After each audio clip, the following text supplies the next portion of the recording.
London high court نے نواز شریف کے بیٹے حسن نواز کو دیوالیہ قرار دے دیا۔ حسن نواز کو ٹیکس ریونیو ڈپارٹمنٹ کے کیس 694 میں دیوالیہ قرار دیا گیا۔ حسن نواز کے خلاف کیس 25 اگست 2023 کو فائل کیا گیا تھا۔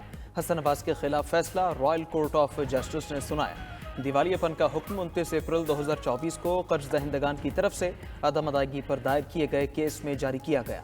فیصلے کے بعد اب HMRC ٹیکس کی رقم ڈیمانڈ نہیں کر سکے گا۔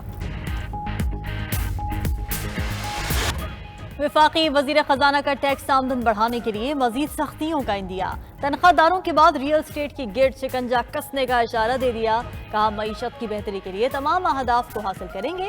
تمام شعبوں میں اصلاحات جاری رکھنے کا دو ٹوک پیغام بھی دے دیا۔ IMF سے شاباشی ملنے کا تاثر بھی دیا۔ کہا IMF نے 14 ماہ میں خسارہ سرپلس میں لانے کو خوش آئند قرار دیا۔ واضح کیا کہ اصلاحاتی پروگرام پاکستان کا اپنا ہے، IMF کی صرف سپورٹ حاصل ہے۔ کہا IMF سے مذاکرات ڈھکے چھپے نہیں تھے۔ وزیر خزانہ نے کارنامے بھی گنوا دیے۔ کہا مہنگائی 38% سے 7% پر آئی، شرح سود بھی کم ہوئی، زر مبادلہ کے ذخائر بڑھ رہے ہیں، معاشی نمو اطمینان بخش قرار۔ میکرو اکنامک استحکام کو مزید آگے لے کر جانے کا عزم بھی دہرا دیا۔ بدلتے موسم پر بھی گفتگو۔ کہا پاکستان کو چارٹر آف اکانومی کی طرح چارٹر آف انوائرمنٹ کی ضرورت ہے۔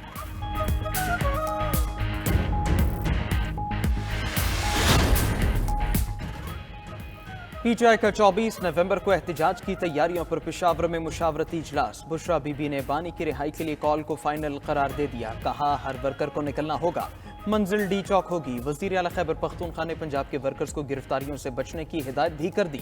اسد قیصر بولے احتجاج کے سوا کوئی راستہ نہیں چھوڑا گیا، کمان بشرا بی بی کے ہاتھ میں ہوگی، واحد مقصد بانی کی رہائی قرار دے دیا۔ بانی PTI کی ترجمانی کے فراز بیرسٹر گوہر، سلمان اکرم راجہ اور عمر ایوب کو سونپ دیے گئے۔ فیصلہ بانی PTI کی ہدایت پر کیا گیا، نوٹیفیکیشن بھی جاری۔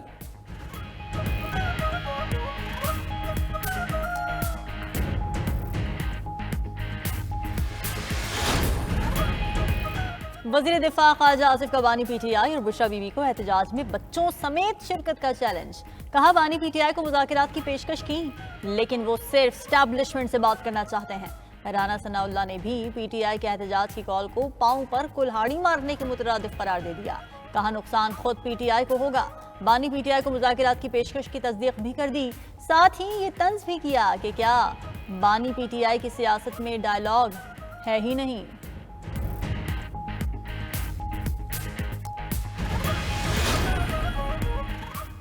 مولانا فضل الرحمان کا PTI کے احتجاج سے اظہار لاعلمی خیبر پختونخوا حکومت کو تنقید کا نشانہ بھی بنا دیا۔ کہا توانائیاں غیر سیاسی چیزوں میں صرف کی جا رہی ہیں۔ خیبر پختونخوا اور بلوچستان کی سیکیورٹی صورتحال پر بھی اظہار تشویش، صورتحال بدترین قرار دے دی۔ کہا بلوچستان میں تو کہیں حکومتی رٹ نظر نہیں آتی۔ 26ویں آئینی ترمیم کے تحت پاس ہونے والے بلز بھی غیر آئینی قرار دے دیے۔ کہا انسانی حقوق کے خلاف قوانین بنائے جا رہے ہیں، حکومت لوگوں کے جان و مال کے بجائے اپنی سیاست بچانے میں لگی ہے۔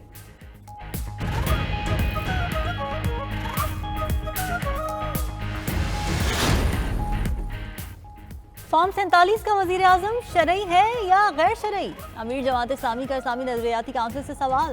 حافظ نعیم نے VPN سے متعلق فتویٰ ادارے کی ساکھ متاثر کرنے کا باعث قرار دے دیا۔ انٹرنیٹ کی بندش کو بھی قابل مذمت قرار دے دیا۔ کہا جب سچی خبر نہیں ہوگی تو جھوٹ ہی پھیلے گا۔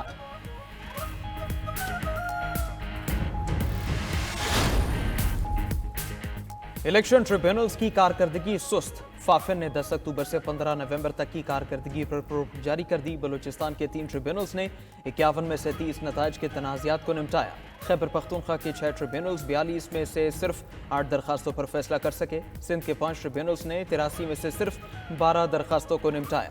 پنجاب کے ٹریبیونلز نے 155 درخواستوں میں سے صرف 10 پر ہی فیصلہ کیا۔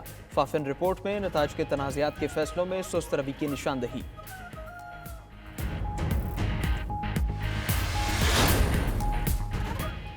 حلقہ PB8 سڈنی کی ضمنی انتخابات 13 پولنگ سٹیشنز کے غیر سرکاری غیر حتمی نتائج موصول۔ پیپلز پارٹی امیدوار سردار کوہیار خان ڈونکی 6879 ووٹ لے کر آگے۔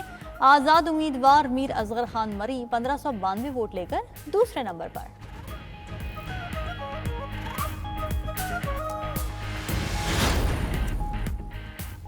لاہور کا آسمان کافی عرصے بعد صاف،